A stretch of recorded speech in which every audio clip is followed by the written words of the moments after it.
Bon, ce sont les photos que j'ai faites quand je suis venu à Annecy chez toi, Tu veux que je les regarde? en juillet. Oui, Il faut que je les regarde? voilà, tu dois les regarder.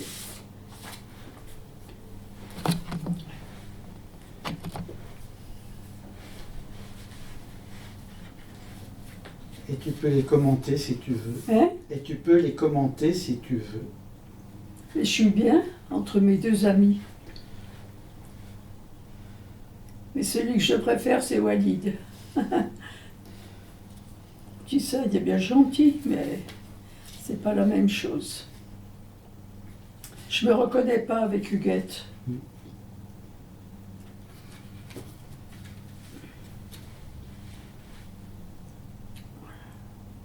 C'est bizarre, qu'est-ce que c'est que ce chemisier?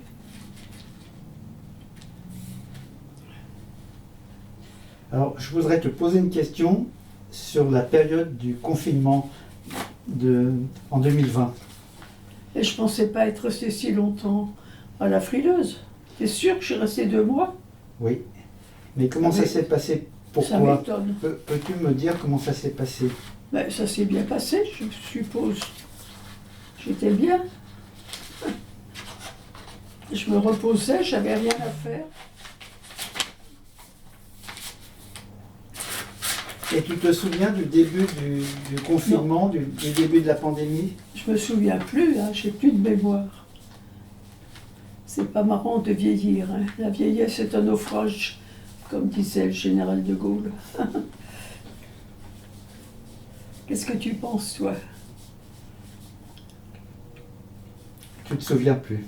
Hein? Tu te souviens plus de ce qui s'est passé. Mais qu'est-ce que j'ai fait? Je me souviens plus ce que j'ai fait. On allait marcher, on marchait beaucoup. Donc au début du confinement, il y a eu le décès Hein? de. Comment? Il y a eu le décès d'André. Il y a eu le décès de papa au début du confinement. Oui. Ben, il a disparu vite, je m'attendais pas à ça. Et ensuite, moi je suis venu à Annecy, je suis venu te chercher. Oui, Et il je est parti t'ai à amené- l'hôpital et à 15 h et à minuit, il était mort. Avec Baptiste et Walid qui étaient à côté de lui. C'est eux qui ont recueilli son dernier souffle.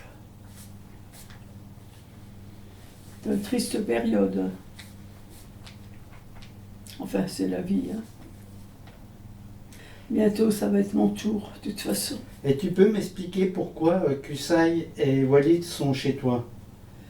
Ben, Walid, il était coiffeur en bas de chez moi. Alors, c'est comme ça que je l'ai connu. Et puis un jour, il avait plus de chambre, plus rien. Il avait même dormi dans sa voiture. Il m'a demandé s'il pouvait venir chez moi. Alors je lui ai dit avec plaisir. Il est venu et il est resté 3 ans chez moi. Et Qusay est venu beaucoup plus tard, mais il est toujours à la maison. Il est très gentil, il s'occupe bien de moi. Et au début, Au papa dé- était encore vivant. Et Comment? au début que tu as connu Walid, Quand j'ai connu Walid, oui, tout au début, papa était encore en vie. ben, il était sympa. Ouais. On sortait tous les soirs, on allait marcher. Et il a occupé Il me faisait la cuisine. C'est lui qui faisait la cuisine, il me faisait à manger. Il faisait même la vaisselle. Il était vraiment charmant. Et il a occupé le labo, c'est ça, le laboratoire au départ. Comment? Il a occupé le laboratoire de papa qui était au Oui. 8e étage. Mais pas longtemps parce qu'il est descendu à l'appartement. Et il vivait dans l'appartement, il dormait sur la mezzanine. Mais de temps en temps, il montait au labo quand il voulait travailler. Parce qu'il préparait des examens, il voulait travailler, alors il trouvait qu'il était plus tranquille au labo. Voilà. Il avait tout arrangé le labo, il avait mis un joli plafonnier, il avait mis des jolis rideaux à la place des portes glissières. Il avait bien arrangé. Enfin bon.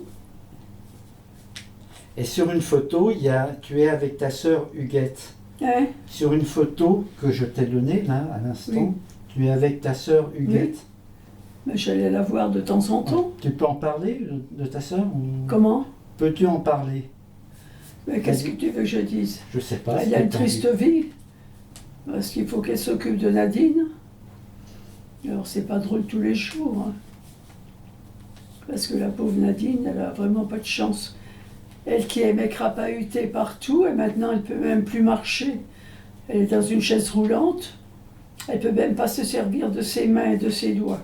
Elle peut même pas allumer sa télévision. C'est Huguette qui doit lui allumer.